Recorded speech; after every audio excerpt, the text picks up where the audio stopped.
well. The weather is beautifully sunny today, but that Wotan Odin's sword is still pointing down from the cold north, so there's still a quite a chilliness in the air.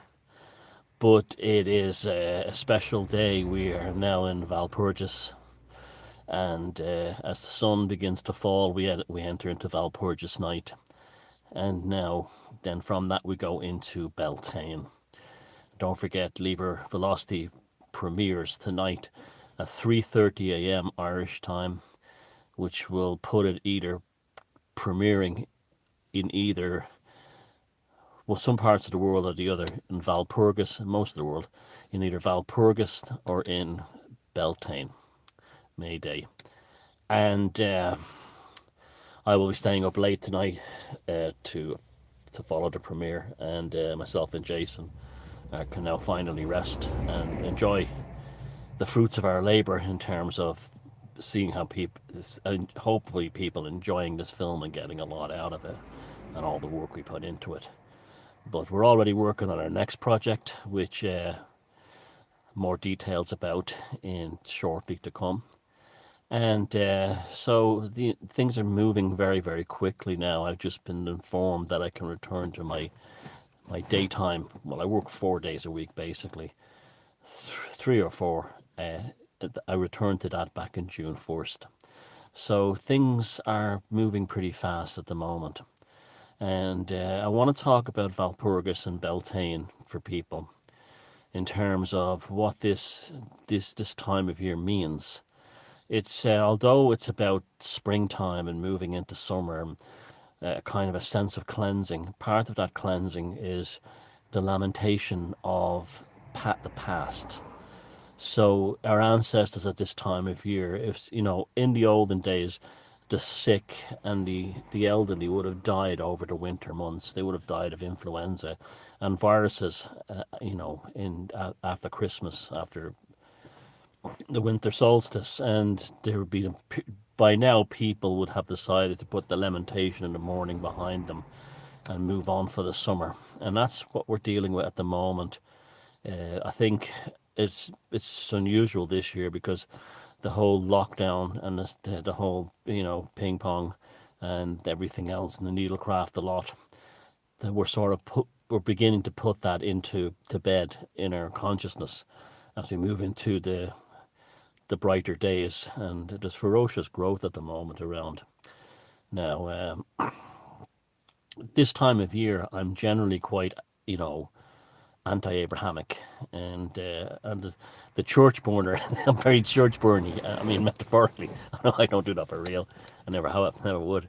Though I used to write, inverted pentagrams when I was 14 on the back of the parish hall in Ballymun. And things like 666, Satan rules, like a lot of teenagers do. I didn't even really know what it meant back then, but it was just for a laugh. And drinking cider behind the parish hall in Ballymote, my mates. But yeah. So this is it's Valpurgis, April 30th, Valpurgis. Okay, not Walpurgis, it's Valpurgis, and because it's German. Now, this like St. John's Eve is kind of a Christian holiday that the pagans have taken back. Now, it's based on it is a Christian holiday. It has no pagan origins, really. It's not like people say, oh, like most Christian holidays or feast days or saint days, there's a pagan history to that. Well, this one doesn't. I think, not that I'm aware of, hasn't got any. So it's a Christian holiday that the pagans have taken. Now, the story is of a Saint Valpurga, who was a German saint, and she's also heavily connected to Anglo-Saxon England and the Slavic world and parts of France. And it was the usual kind of Christian story, conversion, she suffered for it kind of thing that you get like St. Winifred in England, and there definitely was a pagan origin. Or St. Patrick she's probably like St. Patrick, she's an invented, made-up story. And invented probably hundreds of years after her, like St. Patrick invented hundreds of years after her alleged existence, but probably a fiction, because people in Europe could not relate to fellas who looked like being told that their gods and their saviors looked like fellows who worked in the local kebab shop. They couldn't, quite rightly, they couldn't culturally relate to that. Just like, that's why they've had to kind of like westernize Jesus in movies and in artwork to make him look more European, because if people saw what if Jesus actually existed, or those characters from that biblical era, if you saw drawings of what they looked like, they'd look like the fella in the local kebab shop. That's what they would look like. You wouldn't culturally relate to them. So Saint Valpurga was probably one of these rationalizations to try and make Christianity somehow more appealing to Europeans, humans. Freudian slip there. To Europeans. That's funny. But yeah. So Walpurgis Day was April 30th, okay? Now, one of the reasons it was implemented in Germanic countries, particularly in Germany, was to basically get the pagans before they got a chance to celebrate Beltane. And it may have been even put on the 30th of April to discourage Christians from celebrating on Beltane, May 1st. Now, it got very dark in Germany at the time, in the Middle Ages and in the Reformation era, where basically it was a time to accuse women, innocent people, women, mostly women, but men too, of being witches or in league with the devil, and they would burn them and stuff. Now, one of the things they did this was on Beltane, people who still, people who still kept the old tradition, paganism. And for many of these people, they would have probably been Christians, but they would have kept the old ways as a folkloric uh, kind of tradition. And they would go off into the woods, and they would, as their ancestors did, and they would prepare for at midnight they would prepare for the lighting of the fires of May Day, the Beltane fires, which is a Celtic pagan festival. I'll talk about that. That's May 1st. So it was probably a way of killing Beltane in Germanic countries, and also a way of capturing anyone who still was in league with the devil. And this would be like folk traditions would have been in league with the devil, with the likes of the Lutherans and the crazy religion that they are. And the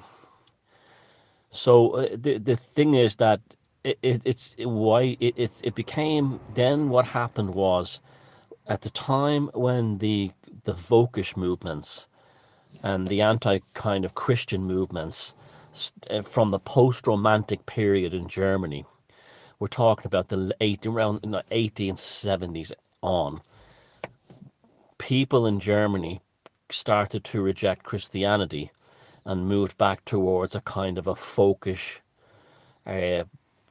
agrarian, not so much religious now, to be honest with you, but folkloric mode, where they kind of rejected the Christian world and they went back to celebrating the folkloric rites of their ancestors without being self-consciously particularly pagan.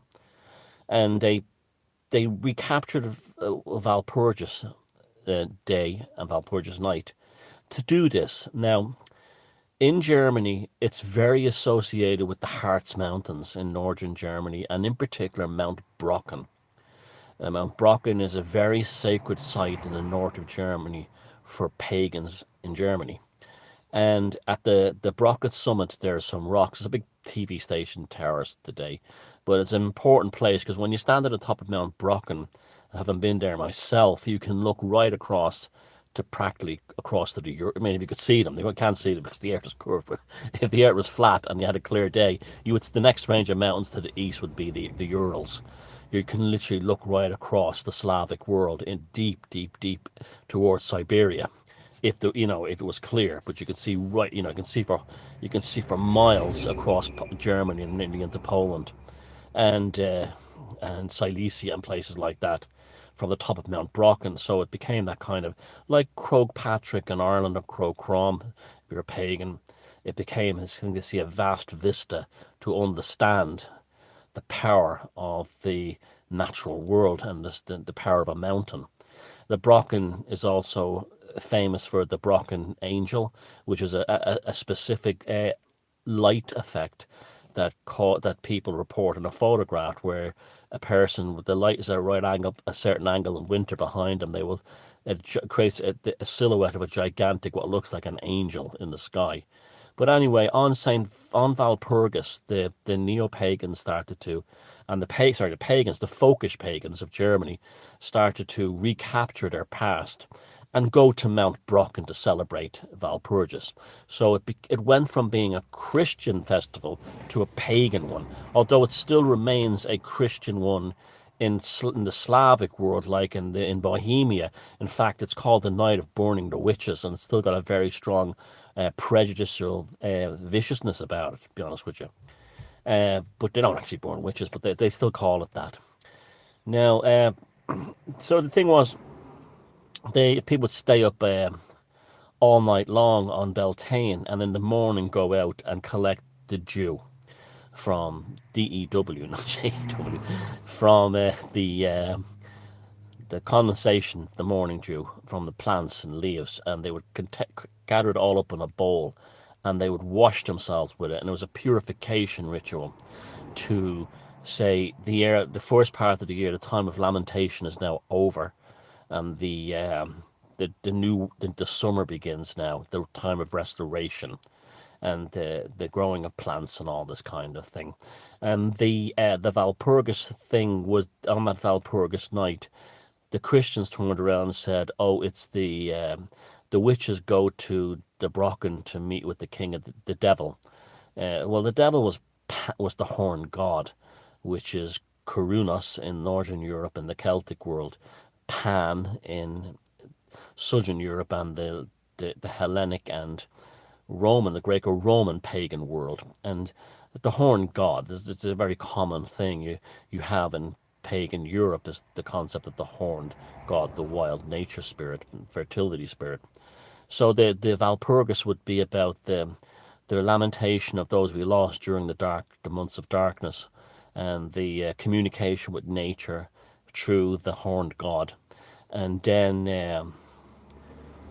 the following morning, washing yourself in the dew that you collected from the leaves, and that would be the cleansing thing. Then the beginning of the new, beginning of the new.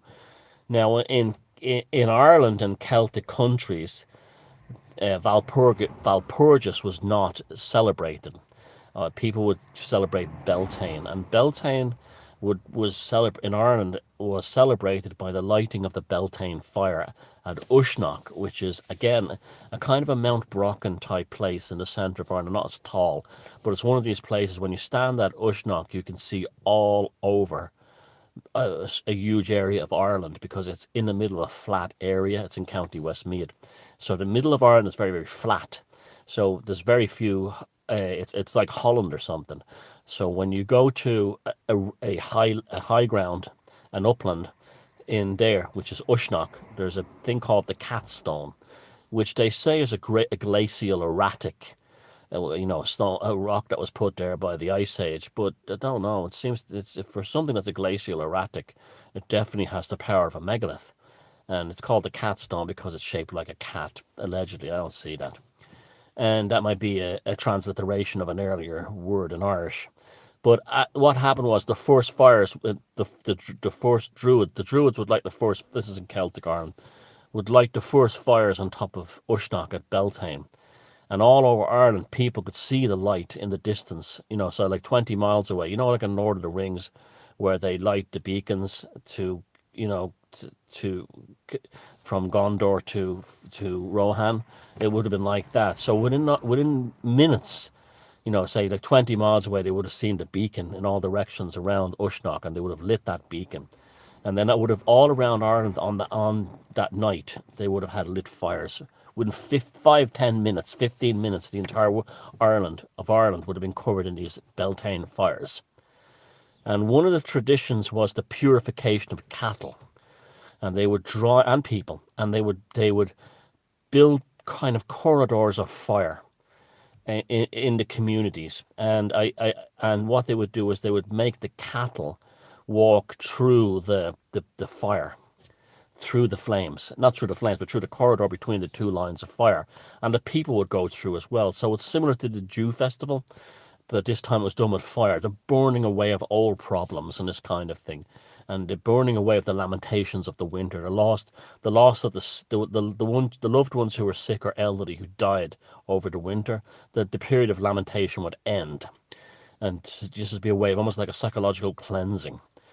Now, there's a connection to this that gets very fascinating, to do with Baal, the sort of like Indo-European, Indo-Sumerian fertility god, a very powerful god. Now, Baal, Baal, and Beltane, it's one of those few, probably the only example of these kind of like people who, these people in theosophy who do stupid things like say, it sounds like must be, that kind of nonsense, like the British Israelites do that, that like, the tribe of Dan is the two that they Dan, and all Ulster Free Presbyterian shite. Now that, or Scotia's grave and all that crap, but this is one that could very well be true, is that the veneration of Baal may have spread into even countries like Ireland, and definitely did spread into Scotland through the Roman occupation of Britain and Europe. Now, the Romans, the Romans were a very multicultural military force. And in all pagans, of course, this is from the pagan period. And within there, they would sort of like have a what you call it? They would introduce to be someone in the Roman legion, might be from, Lusitania in Portugal, and have a god, like they would be venerating, say, Lu or the Calig. And then they would meet a pagan from the Slavic world who would be in the Roman legion, and they would be telling them about Valas and so on, and they would find all these cross-pollinations of pagan gods, to the point where, a pagan will go, oh, I like your god, I like that god you have for the river, I'm going to do that. And a classic example of that is Minerva. Minerva was the Roman version of Athena, and she was very, very, the Celtic peoples of Europe, particularly in Britain, and the Celtic people in France, Gaul, picked up on the worship of Minerva and started applying her to wells. So that's why Minerva is Minerva,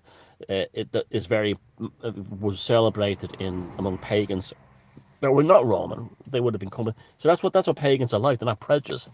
They say, oh, I like your god. Like, I like that god. I like that goddess. I think I'll incorporate that. Now, Baal was the same thing. It became very popular through Romans that would have been in the legions who had, it served in Judea and North Africa, that kind of thing.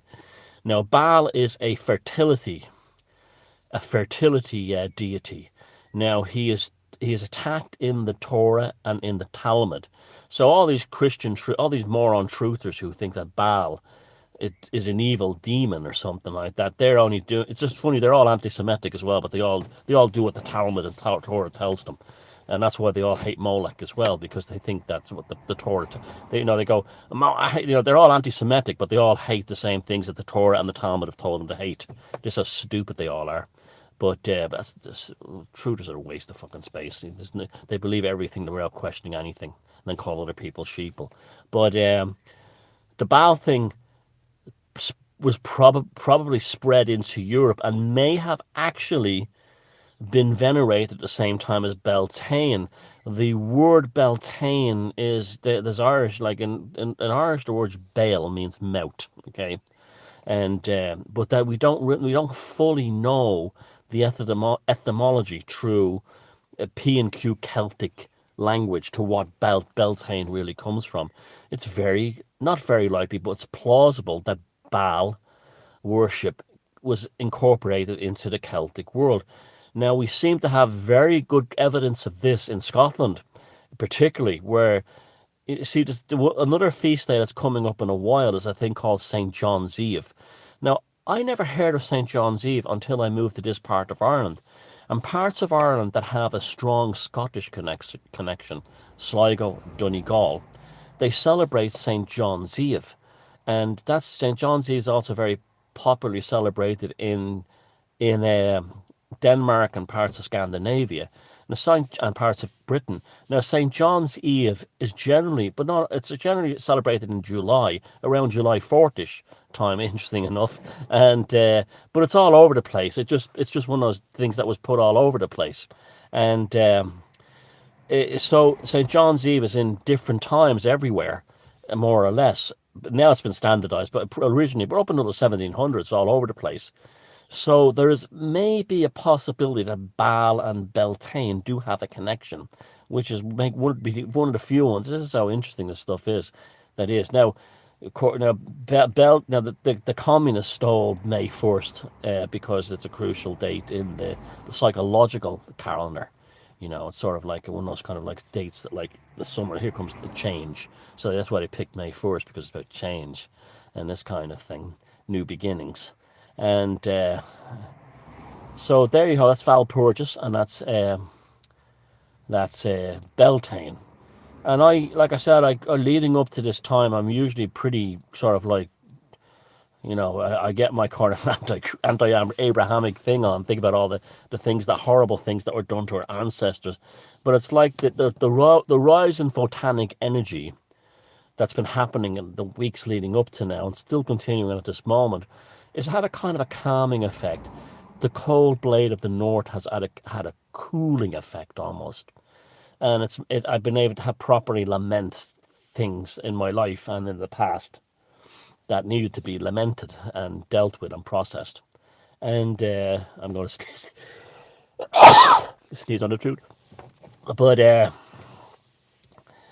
so there you go, Valpurgis and Beltane, two very beautiful pagan festivals that were definitely. Oh, by the way, in Germany again, they go to Mount Brocken in the Harz Mountain for Beltane, but the German pagans then for Samhain, they go to the Odenwald in southern Germany, in Hesse, which you've seen my videos from there, and that's their, you know, that's the land of the Wildenbicken and the Falschmeers and all this stuff, and it's a very mystical place. You see, as much as I love going to megaliths, but I also love going to the mystical place as well, like the Odenwald and like Mount Brocken and the Harz Mountains. These are powerful. The landscape is the you know, the environomicon is just as powerful as the stones planted upon it, and that's probably what's going on with Uisneach in Central Ireland. Is that the stone, because of the sacredness of the place, even if it is a glacial erratic, it will. You see, the sun has passed me down. Ooh, it's I'm in a Wagner opera now, and there we go. The ring cycle, you know, the Valkyries, but that played a huge. Wagner's operas played an enormous part in resurrecting paganism in Germany, and the beginning of the folkish movement. And why not? It's fantastic music. It's fantastic stuff. So 3:30 a.m. and probably 10 or 9 hours from now, I'm going to go out and get a curry now.